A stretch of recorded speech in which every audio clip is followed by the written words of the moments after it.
अस्सलाम वालेकुम, कैसे हैं आप सब। अच्छा, आज मैं आपको जियो ट्रे बनाना सिखाऊंगी, जो कि मैंने एक लग्जरी ट्रे बनाई थी। ये आपने सिंपल पिगमेंट्स ले लेने हैं, कलर्स आप अपनी पसंद के ले सकते हैं। मेरे कस्टमर की चॉइस थी, so I had to choose these colours, और ये बहुत प्यारे लग रहे थे। गोल्डन सिल्वर रेड का मिक्सचर मैंने ना कभी बनाया था और मैंने कभी इस तरह से देखा भी नहीं, और ये बहुत खूबसूरत लग रहा था।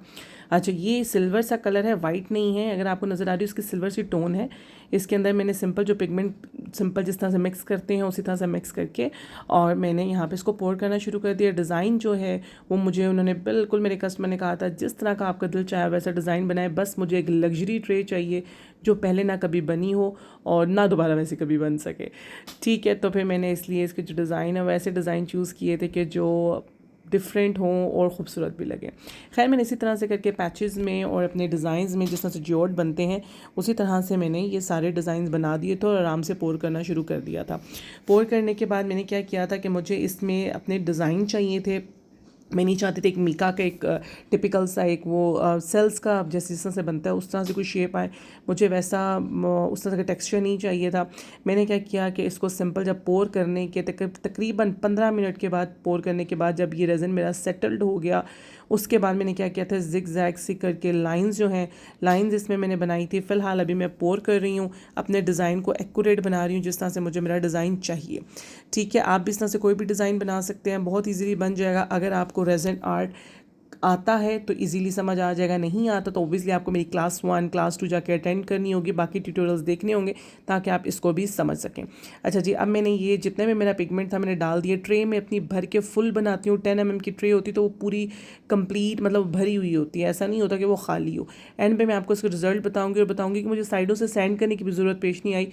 रीज़न उसकी क्या थी कि उसके एजेस वैसे ही इतने ज़्यादा फुलर थे कि वो एजेस क्लीन करने की नौबत ही नहीं आई। पोरिंग कंप्लीट हो चुकी है मेरी। पोरिंग करने के बाद जब ये 10-15 मिनट के बाद थोड़ा सेटल हो गया तो मैंने इस तरह से लाइंस बना दी थी।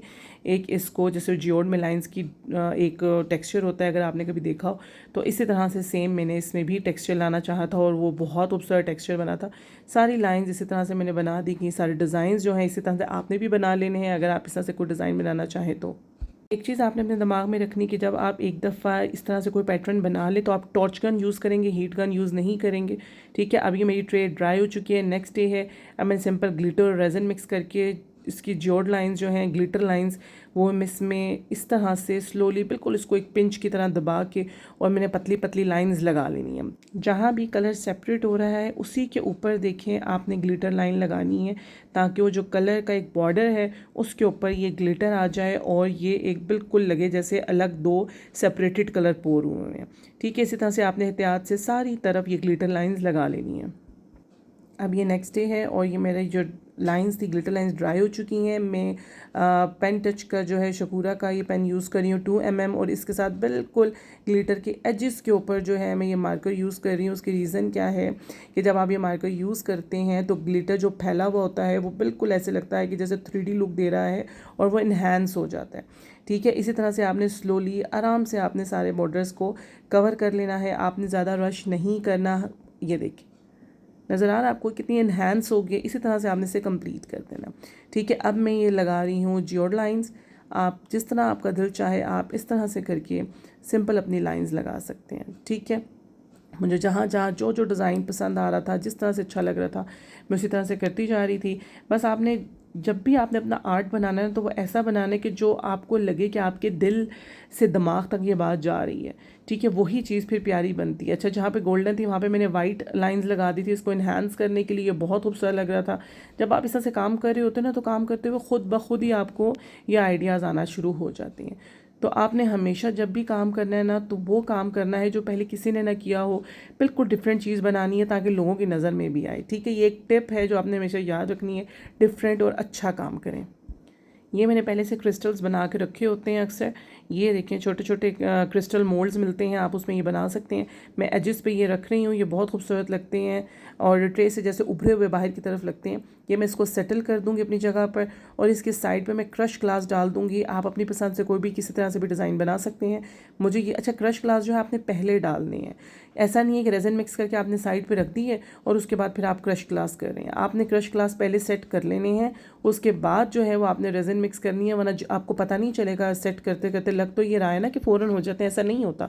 कभी कभी सेटिंग करते हुए आपको 10-15 मिनट भी लग जाते हैं, इतने में तो रेजिन आपकी क्योर होना शुरू हो जाती है, ठीक है, क्योंकि आपने एक एक कभी क्रश ग्लास उठा के रखना होता है, उसकी सेटिंग, उसका डिज़ाइन बनाना होता है, उसको पैटर्न के मुताबिक करना होता है, ठीक है। अब जब सारे डिज़ाइन में रख लिए तो ये देखें बिल्कुल स्प्रिंकल करना है आपने, स्प्रिंकल करके आपने थोड़ा थोड़ा करके आपने अपना रेजिन डालना है इस तरह से। अच्छा, दो तरीकाकार हो सकते हैं। अगर आपका बड़ा है तो आप इसके लिए अलग से पहले बनाएं, जो क्रश ग्लास है उसके लिए अलग रेजिन बनाएं, एक साथ ना बनाएं, क्योंकि जितने में आप क्रश ग्लास के ऊपर स्प्रिंकल करेंगे इतने में आपका रेजिन हार्ड होना शुरू हो जाएगा। ये तो छोटा आर्टिकल था, मैंने साथ ही बना दिया था, मुझे पता था कि इतना ज़्यादा नहीं इशू होना। लेकिन जब आप बड़े जियोट बनाते हैं, बड़ी अगर आपका आर्टिकल है, तो उसमें आपने बहुत ज़्यादा एहतियात करनी है इस चीज़ के लिए कि सारी रेजिन एक साथ मिक्स नहीं करनी, वरना आपका बहुत सारा नुकसान हो सकता है, ठीक है जी।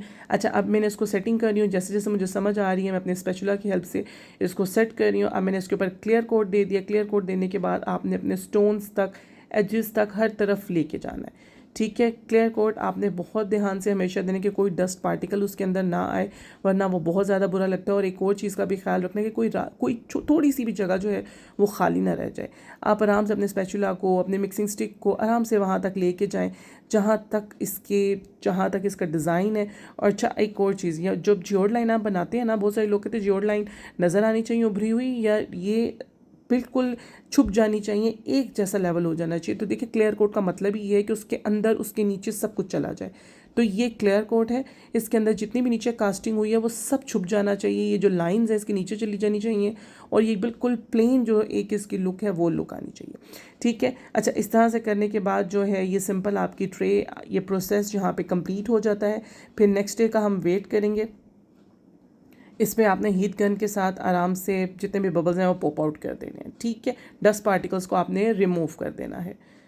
या जो है नेक्स्ट डे है, सिंपली इसको मैं यहाँ से एजेस को हटाते हुए डीमोल्ड कर रही हूँ। और आप ये राउंड देखें ज़रा एजेस का, यहाँ से राउंड से आपको अंदाज़ा हो रहा होगा कि किसी किस्म की सैंडिंग की ज़रूरत नहीं है। सिर्फ जहाँ पे क्रश ग्लास लगाए थे वहाँ पर मुझे थोड़ा सा सैंडिंग की ज़रूरत है, क्योंकि क्रश ग्लास के एजेस होते हैं तो वो बहुत शार्प होते हैं। तो ये देखें, मैं इस तरह के थोड़े से एजेस हैं, ये मुझे क्लीन करने हैं, तो ये बस मैं क्लीन कर दूँगी।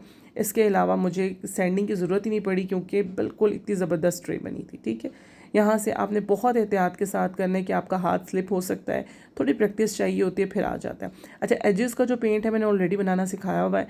आप एजेस के ऊपर पेंट लगा दें इस तरह से। एजेस पेंट बहुत आराम से डैब डैब करते हुए लगाना है, जहाँ जहाँ भी आपको रिक्वायरमेंट है। बहुत ज़्यादा उसको इतना फ्लोई नहीं कर देना कि वो निकल के ट्रे के ऊपर आ जाए, ठीक है, वो अच्छा नहीं लगता फिर। और इस तरह कॉटन बड के साथ आप इसके पूरी ट्रे के एजेस कवर कर लें।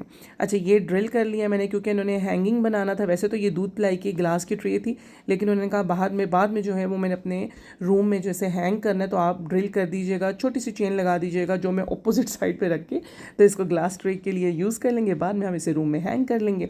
और मैंने सिंपल इसको ड्रिल करके चेन बिल्कुल छोटी सी लगाई थी, और बहुत प्यारी इसकी लुक आई थी। ये पूरा सेट था मेरा, एक कंप्लीट सेट था, जो कि मुझसे दो बहनों की शादी पे बनवाया था।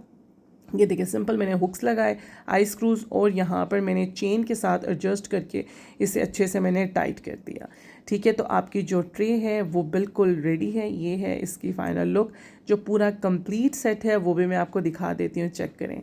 इसमें ग्लास थे, 2 ग्लास थे, 4 पेन थे, 2 की चेन्स उन्हें मैंने गिफ्ट की थी, और ये बेहतरीन खूबसूरत सी लग्जरी जियोड ट्रे, जो कि बहुत हसीन थी। अब तक का मेरा ये सबसे प्यारा आर्टिकल है। ख्याल रखिएगा अपना। अल्लाह हाफ़िज़।